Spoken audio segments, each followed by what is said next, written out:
घुटनों को बल प्रदान करता है। आज का ये सामर्थ्य वचन आपके जीवन को बल प्रदान करेगा और आपको आशीष की ओर लेकर जाएगा। आप आत्मिक जीवन में आगे बढ़ेंगे। इन वचनों को विश्वास के साथ पूरा सुने। आज का वचन है, हम जिसे पढ़ते हैं नबी इसाइयाह के ग्रंथ के अध्याय 35 और वचन 3 में, जहाँ प्रभु का वचन कहता है, थके मांदे हाथों को शक्ति दो, निर्बल पैरों को सुदृढ़ बना दो। परमेश्वर की दृष्टि में दाऊद का जीवन आनंदित जीवन था।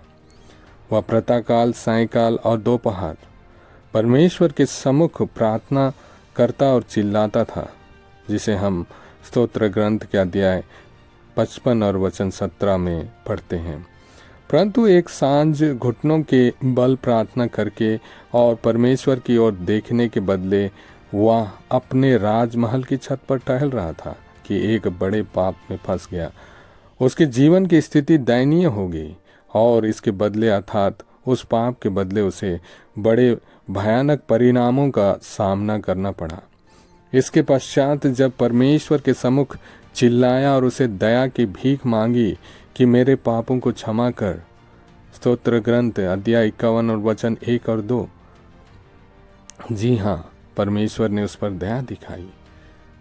मेरे प्रियो, यह अत्यंत आवश्यक है कि हर समय अपने जीवन में हम परमेश्वर को खोजते रहें।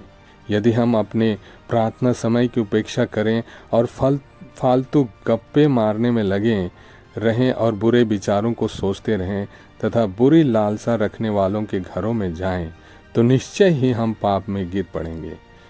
इन पापों से निकलना कोई आसान कार्य नहीं है, इसलिए हम इन पापों से निकलने के लिए सावधान रहें, परमेश्वर की ओर देखें, अपने पापों को मान लें और उसकी क्षमा को खोजें। यह निश्चय ही हमारे दुर्बल घुटनों को बल प्रदान करेगा और हमारे जीवन को आशीष देगा। एक शराबी व्यक्ति था, परंतु उसकी पत्नी परमेश्वर का भय मानने वाली थी। वह परमेश्वर से गिड़गिड़ाकर अपने पति के उद्धार और बदलाव के लिए प्रार्थना करती। परमेश्वर ने उसके आंसुओं को देखा और उसके पति को छूकर नीचे से ऊपर तक उसका पूरा जीवन ही बदल डाला। उसके घर में शांति और प्रसन्नता वापस लौट आई। वे बहुत खुशी खुशी जीवन व्यतीत करने लगे। एक दिन उसके बुरे मित्रों ने उसको फिर शराब पीने के लिए मजबूर किया। अंधकार ने एक बार फिर उसे घेर लिया। उसकी पत्नी का दिल टूट गया और वह निराश हो गई। वह प्रतिदिन कमज़ोर होती गई और मृत्यु की शैया पर पहुंच गई। ऐसे भयानक परिस्थिति को देखकर उसके पति को अपनी बड़ी गलती का एहसास हुआ। वह अपनी पत्नी के सम्मुख घुटने टेक कर बैठ गया और परमेश्वर की ओर देखकर रोते हुए चिल्लाने लगा, मेरे प्रभु, मैं एक भयानक पापी हूँ, मुझ पर दया कीजिए, मेरी कमजोरियों और पापों को क्षमा करें, कृपया मेरे पत्नी का जीवन लौटा दीजिए। मैं प्रतिज्ञा करता हूँ कि फिर कभी दोबारा पाप नहीं करूँगा। परमेश्वर कृपा करके मेरे कमज़ोर घुटनों को बल प्रदान करें और हमारे जीवन को आशीषित कीजिए। परमेश्वर ने उस पति के टूटे हुए हृदय की पुकार को सुना और उन दोनों को आशीषित किया।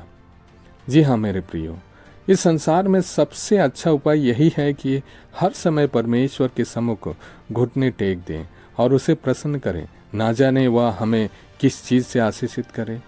इसलिए आइए परमेश्वर का भय युक्त तथा धार्मिकता के जीवन को व्यतीत करें और देखें कि हमारे घुटने बलशाली हुए हैं तथा हमारा जीवन उसके द्वारा आशीषित हुआ है। इब्रानियों के नाम पत्र के अध्याय 12 और वचन 12 और 13। हम प्रार्थना करें। प्रिय प्रभु, उसका जीवन कितना आशीषित है जो आपके साथ रहता है। आज ही मेरी सहायता करें कि मैं आपके मार्गों को ना छोड़ूं और आपका अलौकिक मार्गदर्शन हर समय मेरे जीवन में रहे। कृपा करके अपने छिदे हुए हाथों को मुझ पर रखें और